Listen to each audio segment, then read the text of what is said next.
Hey, welcome everyone to the Full Send Rejects. Today it's just me, Kodak, because I have something new we're trying out today. We're gonna start doing reviews here at the Full Send Rejects. Trying something new, and today we are starting with the X-Men '97 series. Oh, we just watched another episode. And we're just gonna talk about it a little bit, give you guys my reviews, my ratings, some recommendations. I highly recommend this show, alright? But this is the podcast where you never know what's gonna happen next because right now neither do I. So, let's get into it.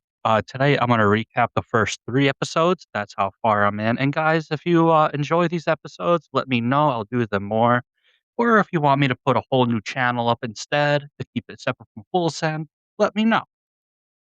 But, first off, we have the first episode in the season. To me, my X-Men. Now to catch everyone up, and yes, there will be spoilers here, so if you have not seen it, don't wanna be spoiled, don't listen to this episode. But first, to me, my X-Men. And to remind everybody, there is no Charles Xavier right now. There was an attempted assassination on him, and everyone thinks he is dead, but he actually left Earth. But the X-Men are still going. The X-Men, due to his assassination, are now sanctioned by the UN. The ultimate sacrifice, they actually touch on it to how they say that this assassination just pushed humanity towards the mutant cause of being the same. And it's a good intro. But we get introduced to a new mutant that is not on here yet, because it looks like there's a group of people who still just don't like mutants. I mean, we all know somebody who just doesn't like a certain guy, and that's true for the X-Men. It's like there's a similarity there. But anyway, we have young Roberto da Costa, and it looks like he's about to be killed by some extremist or beat up or something. But this group is called the Friends of Humanity, and they're using Sentinel technology. For those who are not familiar with X Men, the Sentinels were created to basically take out mutants everywhere. And the X Men come in. There's a decent fight. Bishop and Storm, by the way, guys, I fucking love Storm. She's one of my favorite heroes ever. And how they depict her in these shows, 10/10. I mean, it's fucking perfect. I love it. But anywho, Bishop and Storm come in. You know, they're starting to get me back a little bit. Here comes Cyclops, and he's fighting well, but then he gets caught up. But they eventually win, you know, but now they have to find the Sentinel creator, Oliver Trask.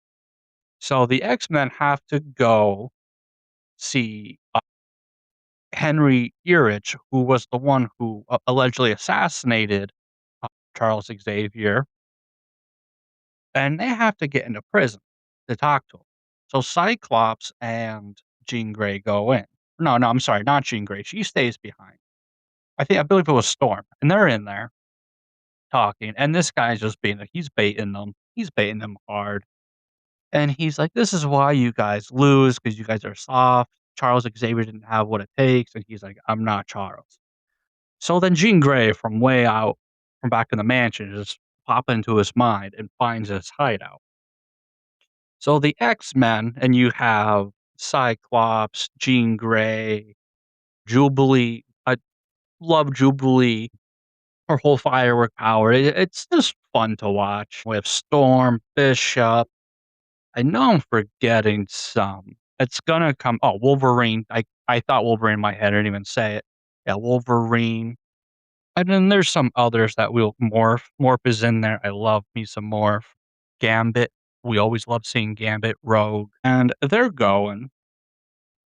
They have to go to the Sahara, and they end up getting ambushed. Trask, go figure, was tipped off. We know how Marvel works, you know, DC, these comics. Even though someone's in prison, somehow information gets out because, you know, just like the real world, everything's corrupt. But they get to the Sahara, they get shot down. Great scene work too, but they get ambushed by more Sentinels. And just for what's called the Master Mold to come out, he's basically the huge sentinel they use to make other ones, but, you know, it's the X-Men. They power through. They win. The United Nations is grateful. They're like, "Shit, maybe there are some more of these. We should, keep a lookout for these because these, freedom of humanity people have Sentinel technology." Going back to those early scenes, they were using that to, attack Cyclops. And at some point, DeCosta runs away too. There's a little, subplot line here. He runs away because he doesn't wanna be the X-Men. But Jubilee actually convinces him, give this a chance. And this whole time, like, who is this character? He looks very familiar, very just it was on the tip of my tongue. And about 2 seconds before he revealed who he was, I caught on to it. It's Sunspot, excellent character. When Marvel Snap that game came out, I actually used him a lot. But he has a whole story where he's, my parents don't accept mutants and they don't know who I am. And Jubilee's like, "Yo, listen, this place gave me a home when I didn't have a home. They do the same thing for you." And he's just like, "I don't even like me." And that's powerful.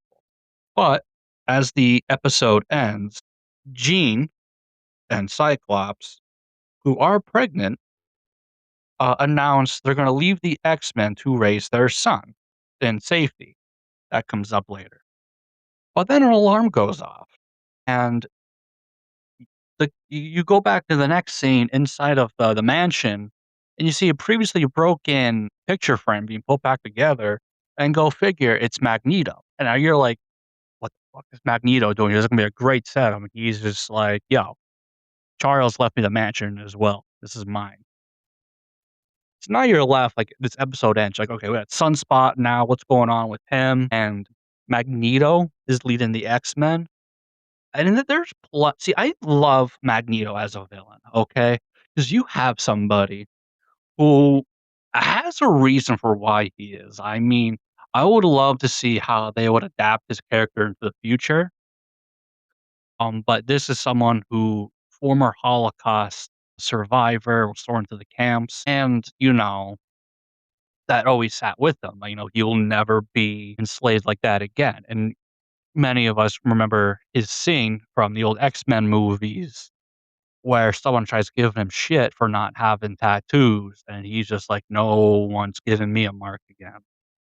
It's powerful, but I always wonder how they're going to adapt that in the future because we do have the reality where World War II and the Holocaust was a long time ago. So I wonder if they're going to adapt it to something else. And there are other, like, tragedies out there in this world. There was the wars in '90s through Europe, Yugoslavia. There's situation in Ukraine right now, and I mean, there's war after war in Africa. I just wonder where they're gonna take new ideas for his character in the future, or they're just gonna say, "Fuck it, Holocaust happened in the '60s now," or, "Hey, this is comics. He just aged like this." But it's a very good opening episode. Or I give like an 8.5. That's a solid 8.5 for an intro. And then the next episode, episode 2, Mutant Liberation begins. And Magneto is actually showing he can be a hero. He's saving both humans and mutants, and he's apprehending militants instead of just killing them.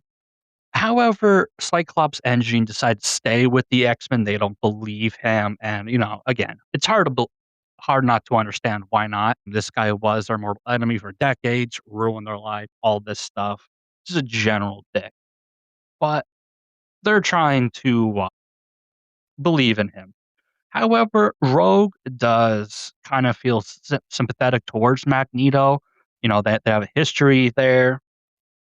However, we cut to a scene where the UN invades. I wouldn't say invade, but they land some helicopters at the mansion, and they try to arrest Magneto for his past terrorism. And at first, he uses his powers, controls the helicopters, but then he's like, "You know what? I'll prove myself. I'll face trial." Now, of course, this is gonna be national phenomenon. This is gonna be huge news. This would be like, hey, like if, arrests were made after some certain files came out about some certain reign of billionaire elites, but, you know, we live in the comic world, where people do face repercussions sometimes. But there is terrorists who take note of this and are planning an attack. So we get to the UN headquarters, and the terrorist group, the FOH, the Freedom of Humanity, launch an attack, and they're led by none other than Executioner. And he takes a shot at Magneto with a new weapon, a weapon that he says will level the playing field. Except he doesn't hit Magneto. Storm actually takes the hit. Now she lives, but she loses her powers. And guys, here's where I'm freaking. We just went over. I love Storm as a character. Just Omega level mutant, controls the weather all across the world, and just do no wrong. At one point marries Black Panther too, but that's a whole different thing. But she instantly loses her powers, and this is shocking to the whole team. Meanwhile, Jean is going into labor, and no one will help her. They get to the hospital, and her and Cyclops, they have to leave the fighting, the battles, and all that. They get to the hospital, where, go figure, doctors won't treat her because she's a mutant, and they don't know how to work with her powers. So, I have a chair problem here. You know what? We're just gonna rock with it. So, Rogue has to like absorb his doctor knowledge. As for those who don't know, Rogue can absorb people's powers, but they can lose them, they can die, they can get real sick, whatnot. But she has to absorb this doctor's knowledge.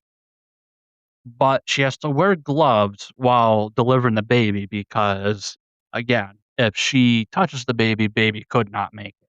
But they trust her, they do it, and they have a little baby named Nathan that comes in later. Some people are like, "Ooh, we know who this character is," but we'll get there when I do the next episode. Well, review the next episode.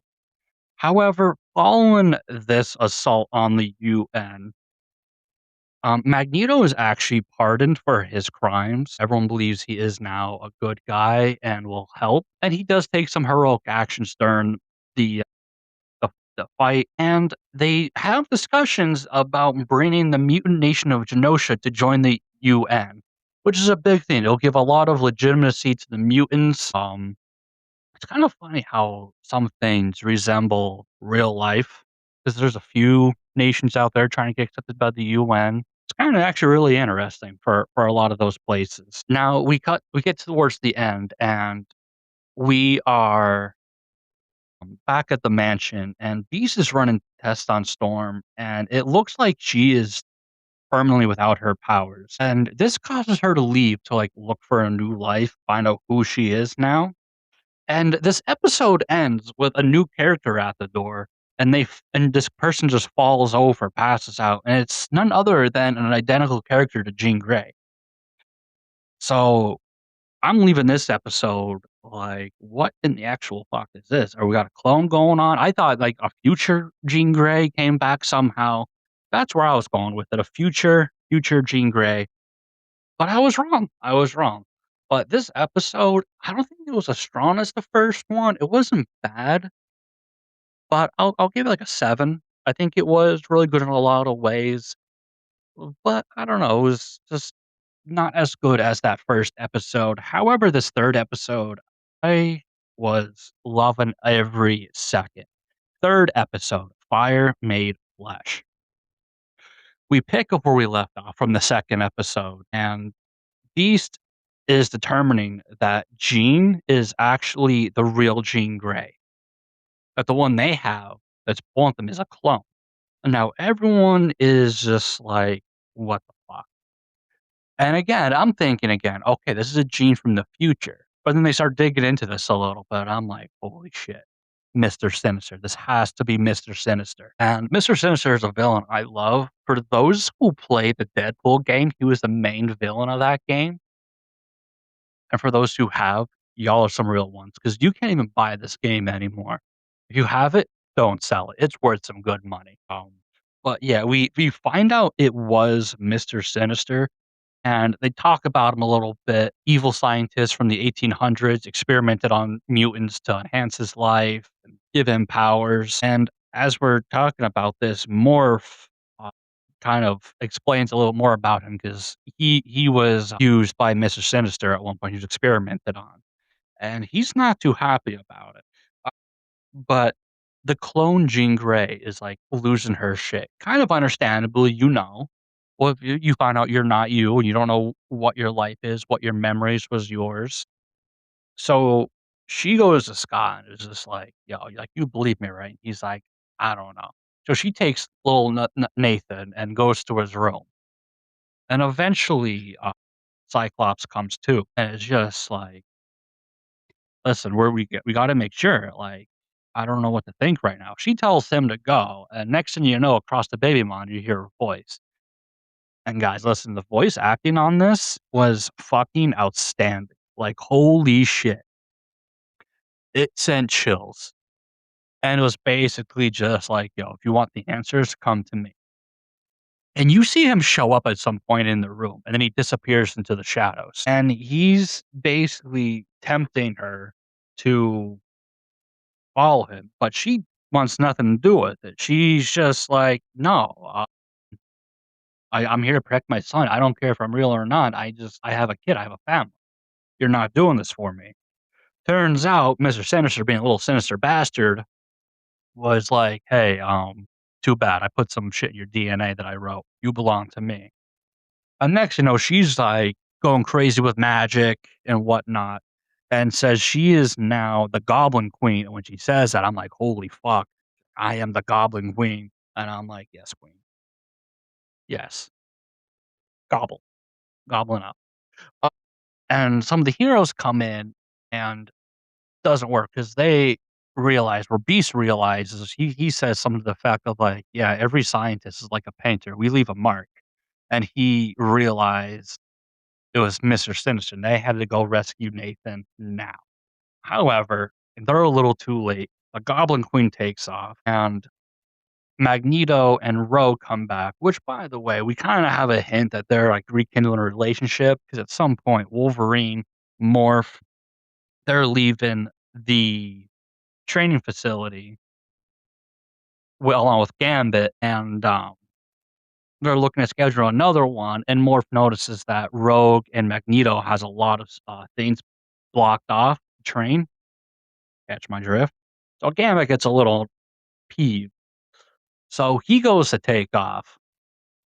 Wolverine tells Morph to get the showers, that he's gonna go look around. And next thing you know, this becomes a horror show. And when I say horror show, guys, I do not recommend tripping while watching this. I'm glad I didn't, because it was kinda terrifying. Like, everyone's worst nightmares became real. Like, Gambit walked in on Rogue and Magneto, like, being together, and, like, they were, like, formed together in, like, a Clayface sorta thing. Morph saw some past horrors. First, he saw, like, Wolverine taunting him in the shower, which sounds horrible when I say that out loud, but he enters his own den of horrors with Mr. Sinister. Wolverine's freaking out, and Morph finally, like, gets everyone to realize, like, "Yo, like, Jean Grey did some shit. This is Mr. Sinister." Sorry, guys. I had like a slight internet problem here where it just stopped working. Figured out where I was at. Didn't think I lost too much. But yeah, back to talking about those den of horrors. Everyone sees just their worst nightmare. And out of nowhere, like even Beast sees some horrific like hell spawn come out of an elevator. And this guy's just nonchalant. Like, shit, one of us is on the wrong elevator. I fucking love Beast. He's incredible. However, next thing you know, the floor just drops from everybody, and you see lava, and now they're down, they're fighting bunch, like, demon flying things, and this is terrifying. Like, I'm generally kinda terrified, like, this is insane. Like, reality is being warped, they're all fighting things, and they only defeat it at first because Bishop absorbs Cyclops' like, laser beams that come from some other dimension, and he absorbs all this and just lets loose, like an energy bomb just fucking just exploding like a good old, like, nut. Yeah, you ever have, like, a nut for the first time, like, 2 weeks? That's kinda what it was like, alright? Anyhow, but next thing you know, a fucking giant sentinel, a demonic sentinel rises up, and I'm thinking like, "Holy fuck, they're done." Like, what's to come from this? And that's when the real Jean Grey descends and is just this is done. This is over with. She's fucked.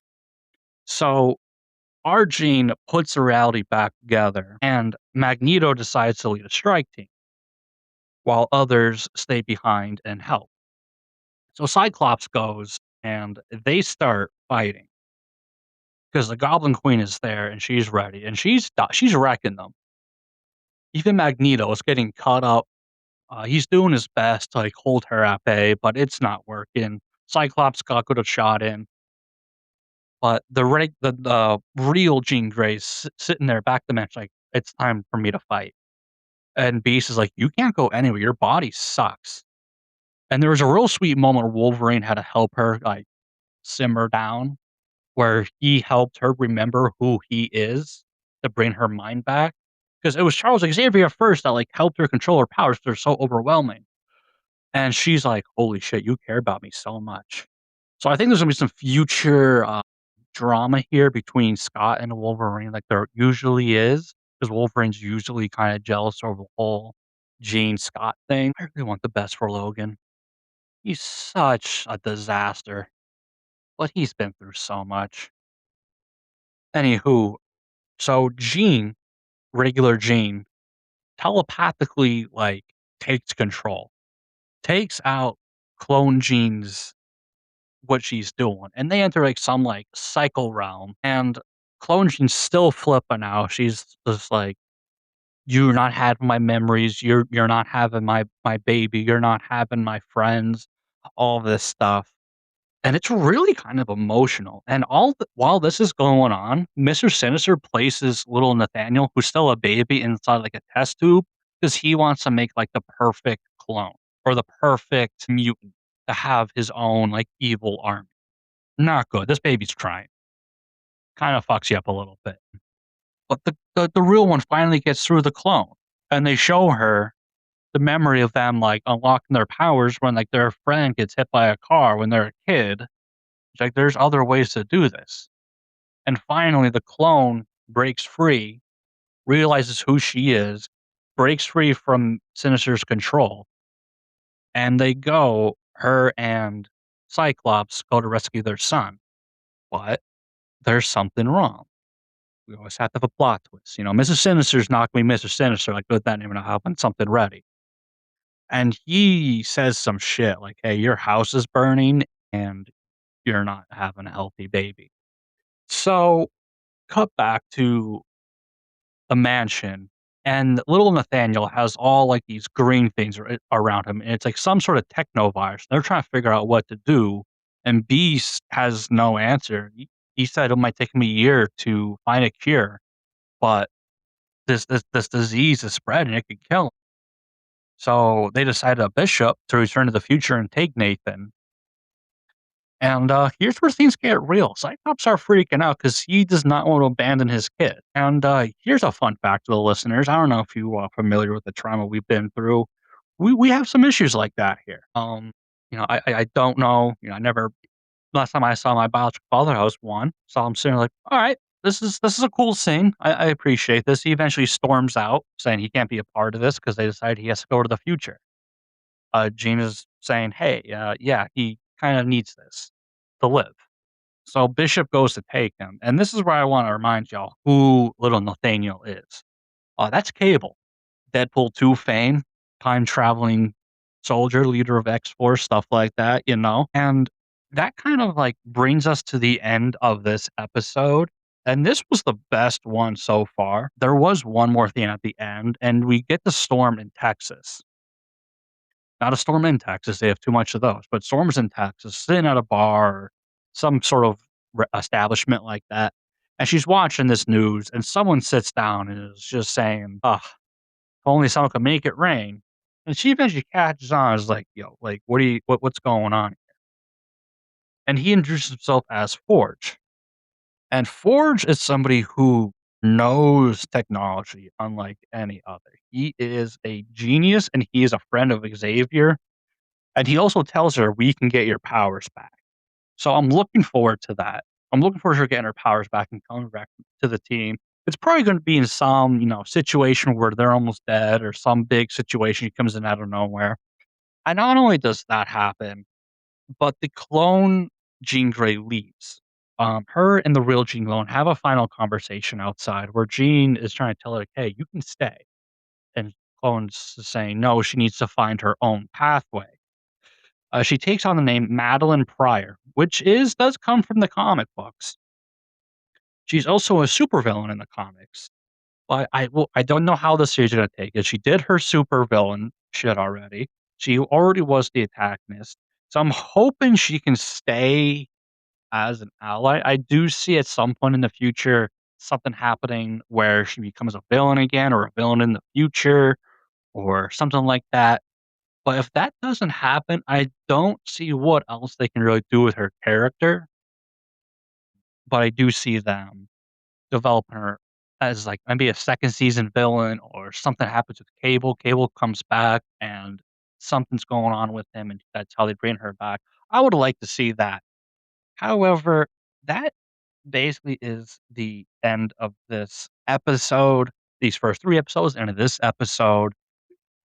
For this one, though, I'm gonna give this a solid 10. This is, like, the perfect episode. 3 episodes in. This whole series so far is like a 9.5, okay? It's absolutely fantastic. This episode was damn near perfect. It actually was perfect. I just gave it a 10. We're giving it a 10.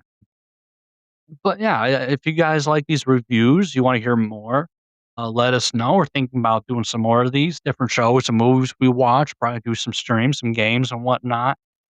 But yeah, feel free to join us. If you guys want us to put these on a different podcast, keep things separately, by all means do that. And by all means, watch this show. If you're a fan of X-Men, watch this goddamn show. Okay. The artwork is beautiful.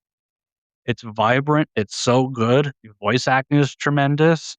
If you're a geek like me, you're gonna love it. Geek like my wife, gonna love it. And we grew up watching the original X-Men shows. So this is just phenomenal. So thank you to everyone for listening to this episode. Let me know what you think. If you notice a quick change in quality of this, I switched my laptop. The computer is not really working the best. Technical difficulties and all of that. We have a storm coming in. See, storm callback. Get it. So that's probably interfering with our internet and whatnot, or Wi-Fi as they call it. But let me know what you guys think. If you guys saw these episodes, see this, let me know what you guys thought about it. Let me know if you want me to review a different show, a movie, stuff like this. We will be doing more of these. Or if you would rather I not do these at all. This is like get this out of here. Or if we just put a whole new podcast out there talking about these things. We are inching closer to video episodes that we've been talking about for the longest time. I also today got a capture card, so we will be uploading gaming videos as well from now on once that comes in, especially our gaming sessions with our little Cole. A lot of Call of Duty. Got to get on that grind. Please don't be too hopeful. I'm garbage. But thank you all for listening once again. Check out our last episode with the other Kodack. We prepare for this upcoming football season. A lot of laughs. Very bearable. Please check it out. Share us with your friends and whatnot. We appreciate it. Helps us grow. Do all that stuff. Comment, interact with us. Not sound desperate, but please. But until next time, guys, full fucking send it.